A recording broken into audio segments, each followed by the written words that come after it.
There comes a quiet moment in every life when the heart begins to whisper truths the world tried to drown out. You start to remember the times you gave your trust like a gift, wrapped in sincerity, only to find it returned in pieces you could barely recognize. Not every hand you held was meant to hold you steady, and not every voice that called your name spoke it with love. Some people enter your life not as blessings, but as lessons dressed in familiar faces.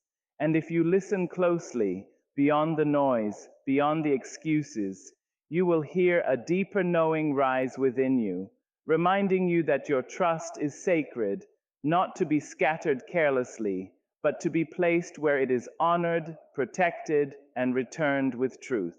There is a peculiar kind of voice that enters our lives quietly, almost convincingly, dressed in the language of truth. It does not shout, it does not rage, it simply lingers, offering opinions that feel sharp around the edges. At first, you may even welcome it, believing that honesty, no matter how uncomfortable, must be a form of care. But over time, something within you begins to shift. You notice that their words do not build you, they weigh on you. They do not guide you, they diminish you, little by little, until you begin to question the very light you once carried so freely. You see, truth has a spirit of its own. Real truth does not arrive to humiliate or to shrink you into silence. It does not carve away at your confidence or leave you standing in the shadows of your own doubt. Truth, even when firm, carries a certain tenderness. It corrects without cruelty. It speaks with the intention to uplift, not to wound. But the constant critic, oh, they wear honesty like a mask, using it not as a tool for growth, but as a weapon for control. Their words are often less about your becoming and more about their need to feel greater in your presence. And so you may find yourself standing before them, trying to explain your heart, trying to prove your worth, trying to reshape yourself into something more acceptable in their eyes. But no matter how much you bend, their approval remains just out of reach, because the truth is, their criticism was never meant to refine you. It was meant to keep you uncertain. It was meant to keep you reaching, doubting, shrinking, until you forget that you were whole long before their voice found you. There is a quiet power in recognizing this, a moment when you begin to understand that not every opinion deserves a home within you, that you are allowed to step away from voices that do not honor your growth. You are allowed to choose words that water your spirit instead of draining it. And in doing so, you reclaim something sacred, the ability to define yourself, not through the lens of constant judgment, but through the truth that lives within you. Because at the end of it all, honesty without compassion is not honesty at all. It is simply criticism in disguise.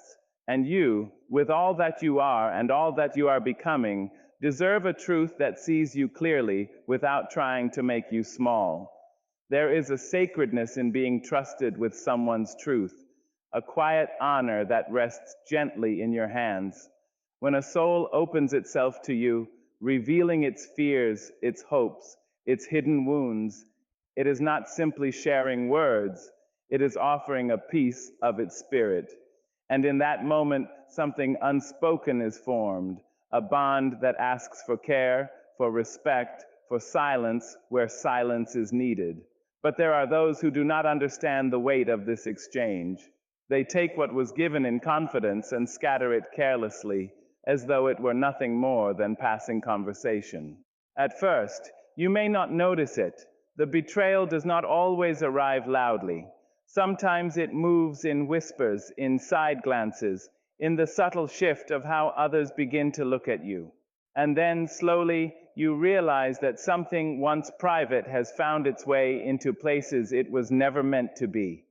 The words you trusted someone to hold have been carried beyond your reach, reshaped, retold, and released into the world without your consent.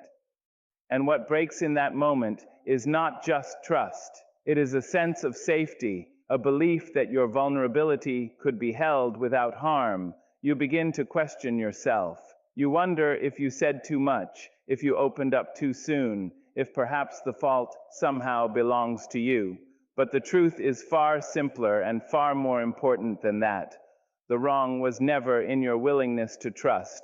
It was in their inability to honor it, because not everyone who listens is meant to be a keeper of what they hear.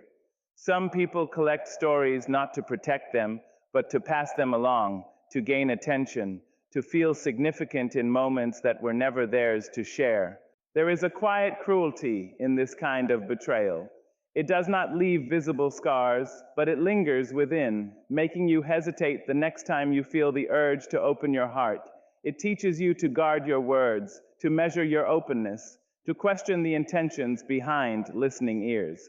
And while caution has its place, it should not cost you your ability to connect, to trust, to be seen. So you learn not to close yourself off completely, but to choose more wisely where your truth belongs. You begin to understand that trust is not something to be given freely to every willing ear, but something to be placed with care, with time, with quiet observation.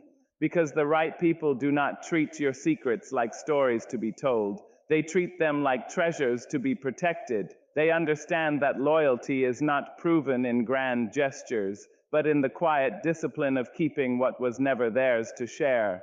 And in that understanding, you reclaim your voice, not by silencing it, but by honoring it, by giving it only to those who recognize its value and who know without needing to be reminded that some things are meant to be held, not spoken. There is a certain kind of presence that feels warm when the days are easy, when laughter flows without effort and life asks for very little. These are the people who sit beside you in comfort, who celebrate with you when the skies are clear and the road ahead seems certain. In those moments, it is easy to believe that their presence is proof of something deeper, something lasting. After all, they are there when you are shining, when your spirit is light, when your world feels whole. But sunshine, as beautiful as it is, does not test the strength of a bond. It only reveals how pleasant it is to stand in it. The truth of any connection begins to unfold when the clouds gather, when life grows heavy and uncertain, when the laughter fades into silence. It is in those moments when you are no longer easy to be around, when your heart carries weight instead of light, that you begin to notice a shift. The calls grow fewer, the messages shorter, the presence that once felt so constant begins to fade into distance. And you find yourself standing in the rain, looking around, realizing that some of the people you thought would stand beside you have quietly stepped away, choosing comfort over connection. It is a quiet kind of heartbreak, not loud enough to demand attention, but deep enough to be felt in the spaces where expectation once lived. You replay the memories, the shared moments, the promises that may not have been spoken but were certainly implied. You wonder how something that felt so real in the light could disappear so easily in the dark. But the answer is not as complicated as it seems. Some people are not built for storms. They are drawn to ease, to joy, to the parts of you that require nothing from them. And when life begins to ask for patience, for presence, for understanding, they retreat, not always out of malice, but out of limitation. And yet there is something valuable in this realization, because while it may hurt to see who leaves, it also reveals who remains. The storm has a way of clearing illusions, of stripping away what is surface level and leaving behind what is true.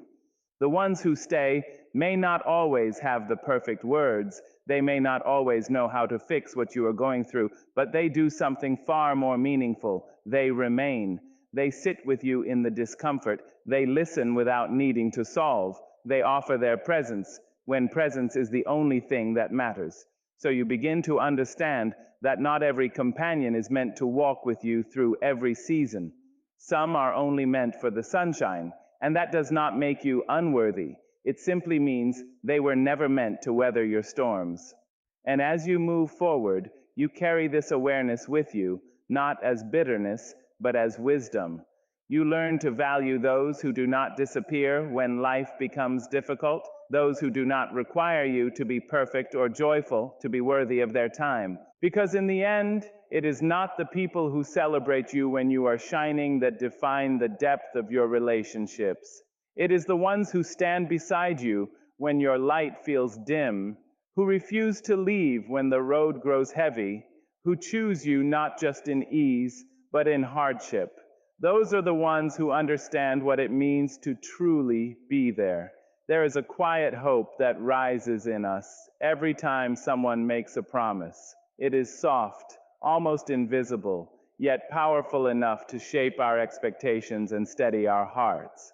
When someone says, "I'll be there," or "You can count on me," a part of us begins to believe in something just beyond the present moment. We begin to lean on those words, to build small bridges of trust upon them, trusting that they will hold when the time comes. A promise, after all, is more than sound. It is a commitment that reaches into the future and asks us to believe. But there is a different kind of weight carried by those who speak easily and deliver rarely. At first you may excuse it. Life gets busy, things come up, timing doesn't always align. You tell yourself not to read too deeply into it, not to be too sensitive, not to expect too much, and so you give them another chance and then another, holding on to the hope that this time their words will meet their actions. Yet slowly, almost imperceptibly, a pattern begins to form. The apologies grow familiar, the explanations predictable, and the promises themselves begin to feel lighter, as though they were never meant to be carried at all. What makes this so difficult is not always the broken promise itself, but what it leaves behind. It leaves you waiting in moments where you should have felt supported. It leaves you rearranging your expectations, adjusting your plans, holding space for someone who does not arrive. And over time, it begins to plant a quiet doubt within you, not just about them, but about the very idea of relying on anyone at all. You start to wonder if consistency is too much to ask for, if perhaps you are expecting something unrealistic, something rare. But the truth is simpler than the confusion it creates. Consistency is not an extraordinary act. It is the foundation of trust. And those who truly value you understand that their words carry weight. They do not offer promises carelessly, because they know that every commitment they make becomes a thread in the fabric of your trust. When they say they will be there, they mean it not just in intention, but in action. There comes a moment when you begin to see clearly that repeated broken promises are not accidents waiting to be corrected. They are reflections of priorities, quiet indications of what matters and what does not. And while it may be uncomfortable to accept, it is also freeing, because once you recognize the pattern, you no longer have to live in the space of waiting. You no longer have to anchor your expectations to words that drift away with the wind. Instead, you begin to place your trust differently. You learn to listen not just to what people say, but to what they consistently do. You find strength in aligning yourself with those whose actions speak with clarity, whose presence is dependable, whose promises do not leave you questioning your worth. And in doing so, you reclaim your time, your energy, and your peace. For in the end, a promise should never feel like a gamble. It should feel like something steady, something you can rest in without hesitation. And you deserve nothing less than words that stand, not just in the moment they are spoken, but long after they have been heard. There are people whose presence does not announce itself with obvious harm. They do not always raise their voice, nor do they always act with visible cruelty. Instead, their impact is quieter, more subtle, like a slow dimming of light in a room you did not realize was growing darker. At first, you may not even name it. You simply feel a little more tired after they leave, a little less certain, a little less anchored in yourself than you were before they arrived. It is strange how easily this can be mistaken for normal human interaction. Everyone has difficult days, everyone carries burdens, and it is natural to assume that heaviness is sometimes shared. But there is a difference between sharing weight and absorbing it entirely.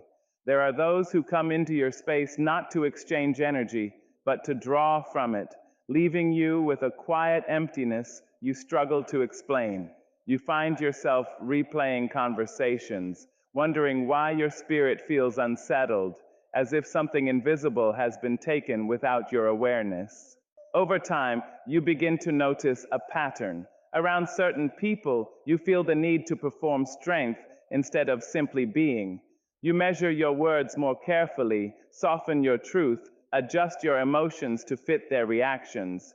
You may even find yourself carrying their moods long after the moment has passed, as though their inner world has quietly taken residence in yours.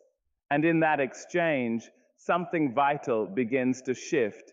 You start to feel less like yourself and more like a reflection of their emotional weight. What makes this particularly difficult to recognize is that it does not always come with obvious malice.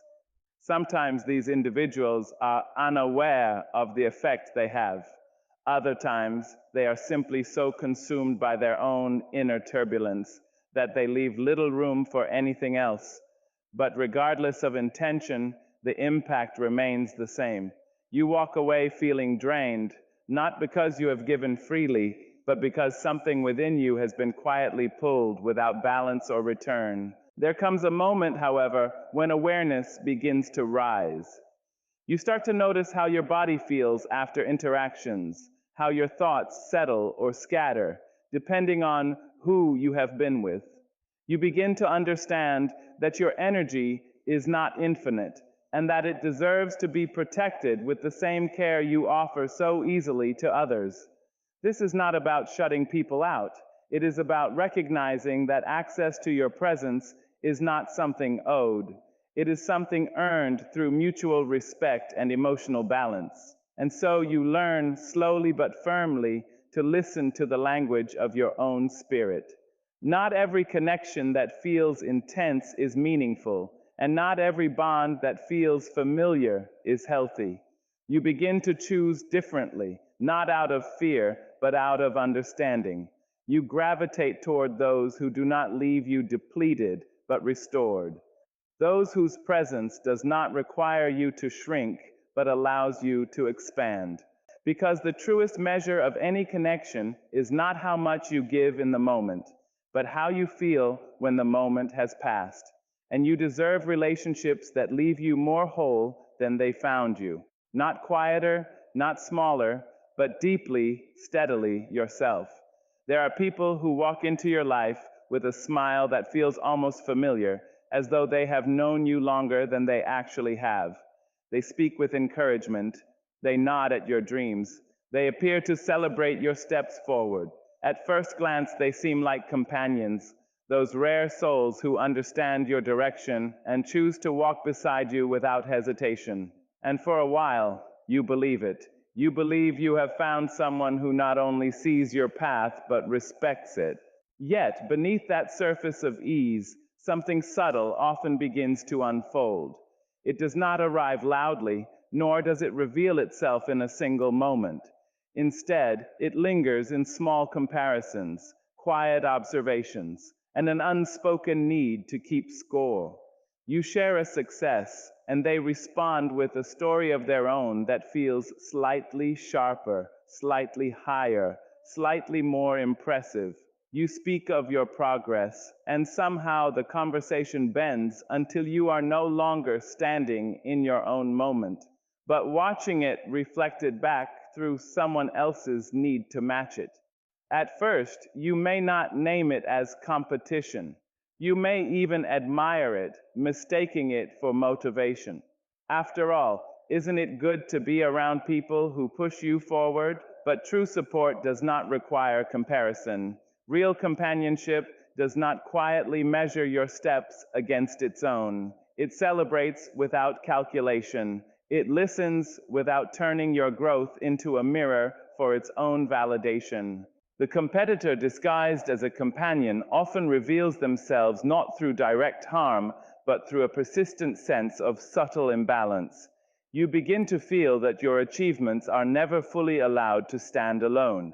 There is always a shadow cast beside them, a silent effort to reposition the focus.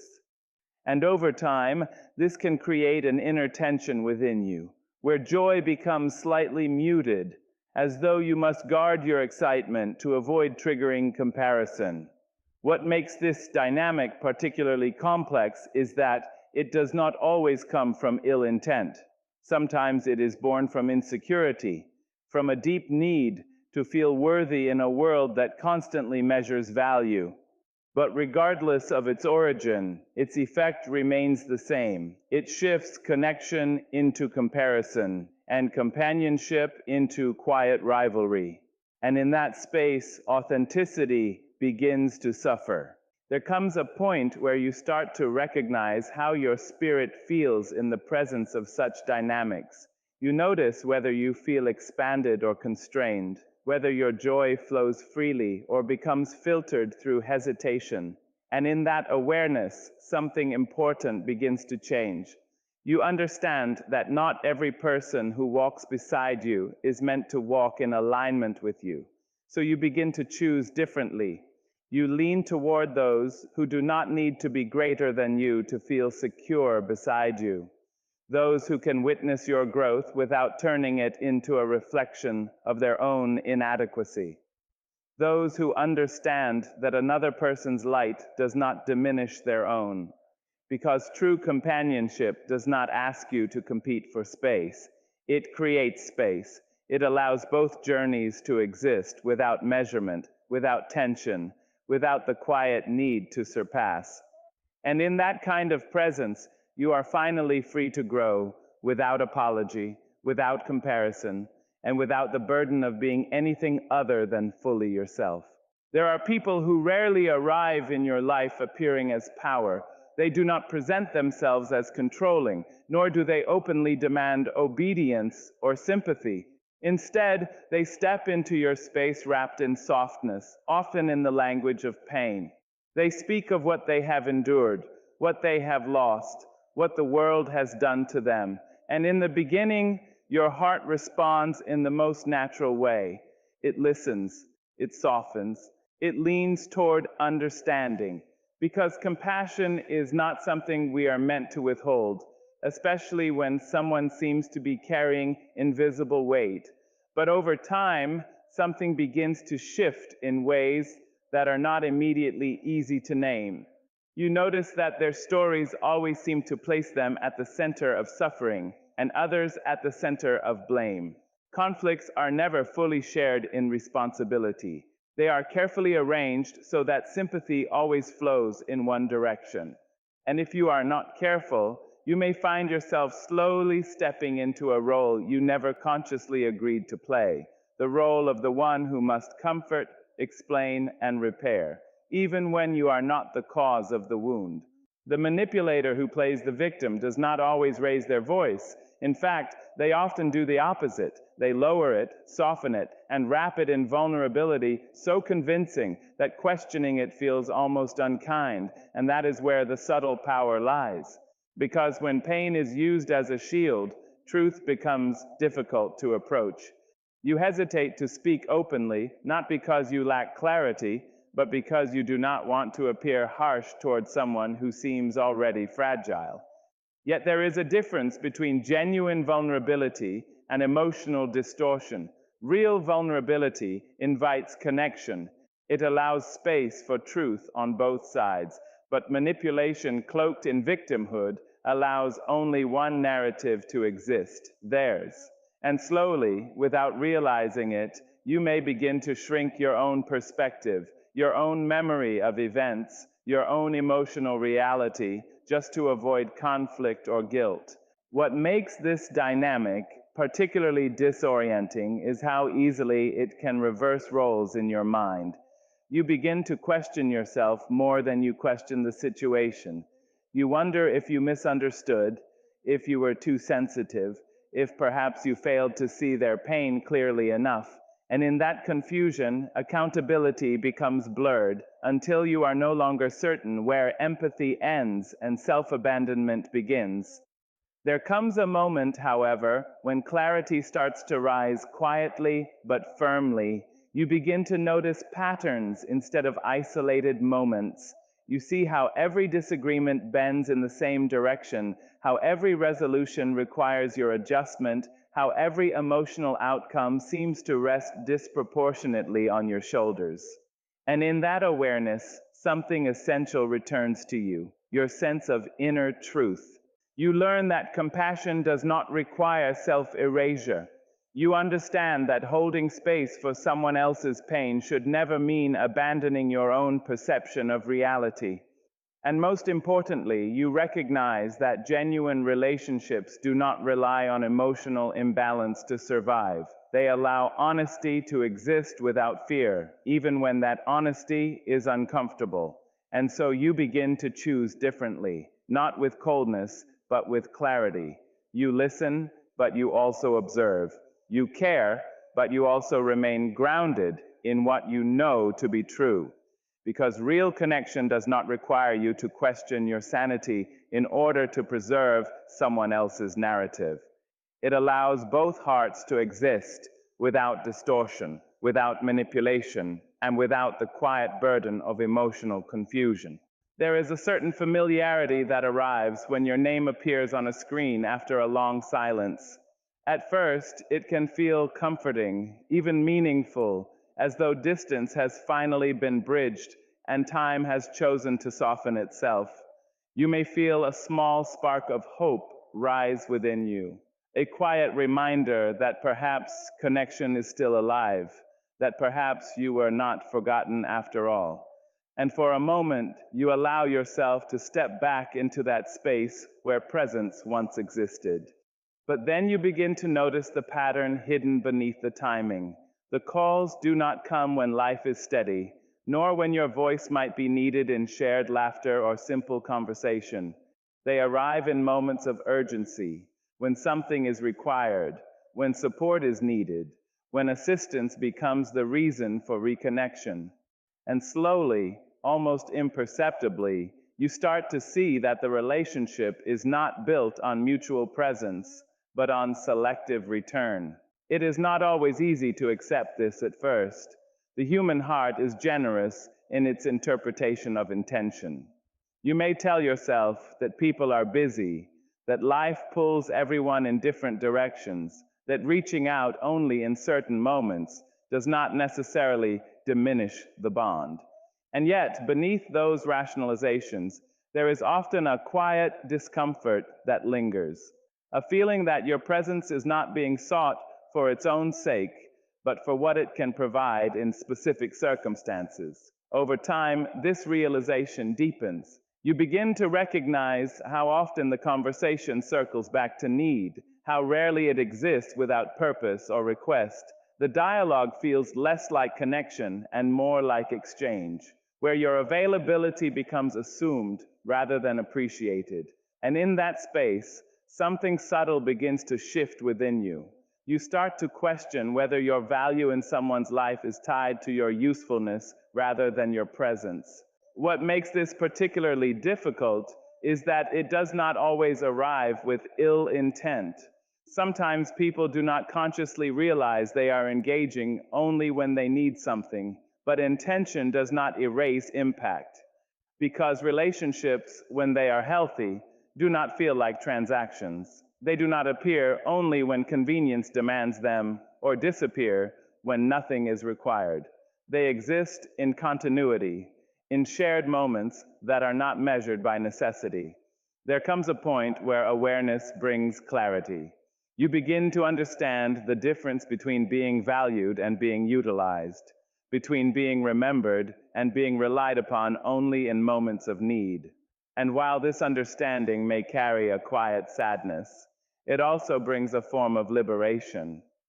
Because once you see the pattern clearly, you no longer confuse urgency with affection or need with connection. So you begin to step back, not in anger, but in understanding. You start to reserve your energy for those who do not appear only when something is required, but who remain present without condition. Those who reach out without agenda, who value your presence even in silence, who do not measure your worth by your usefulness. And in choosing this, You return to yourself. You learn that true connection does not appear and disappear based on convenience. It is steady, mutual, and unforced. It does not ask you to prove your value through availability. It simply recognizes it through presence, shared consistently, without expectation, and without transaction. There is a quiet truth that reveals itself slowly in life, often after we have already bent too far, given too much, and stayed longer than we should have. It begins in small moments, moments where your hesitation is overlooked, your discomfort is softened into dismissal, and your no is treated not as a boundary, but as a suggestion waiting to be overridden. At first, you may question yourself more than the situation. You may wonder if you were unclear, if you were too firm, if you should have explained differently. And in that questioning, your own inner voice begins to lose its certainty. But a boundary is not a misunderstanding waiting to be clarified. It is a line drawn in quiet honesty, a form of self-respect expressed without noise. When someone respects you, they do not require repeated explanations of your limits. They may not always understand them fully, but they honor them. They do not stand at the edge of your comfort and push until it breaks. They step back when you ask for space, even if they do not fully agree with your reasons. Because respect is not measured by agreement, it is measured by response. There are those, however, who move differently. They hear your boundaries, but they treat them as flexible rather than firm. They return to them with persistence, disguised sometimes as care, sometimes as concern, sometimes even as affection. Just this once, they say. You'll be fine, they insist. And if you are not careful, your discomfort begins to feel negotiable, as though your inner voice must compete for legitimacy against someone else's desire. What makes this particularly difficult is that it does not always come wrapped in hostility. Often it is softened with charm, urgency, or emotional pressure.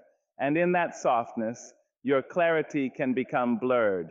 You may begin to prioritize keeping peace over protecting space, explaining yourself instead of honoring yourself, staying silent instead of standing firm. And slowly, without noticing, your boundaries begin to weaken, not because they were wrong, but because they were not respected. Yet there is a moment, sometimes subtle and sometimes sudden, when clarity begins to rise again. You notice how your body reacts when your limits are crossed. You feel the tension that follows agreement, given out of pressure rather than willingness. You begin to understand that exhaustion is not always physical. Sometimes it is the result of repeatedly abandoning your own no in favor of someone else's comfort. And in that awareness, something essential returns to you. You begin to see that your boundaries were never meant to be debated. They were meant to be honored. You realize that saying no is not an act of rejection toward others, but an act of preservation for yourself. It is a way of saying that your time, your energy, your emotional space are not endlessly available for negotiation.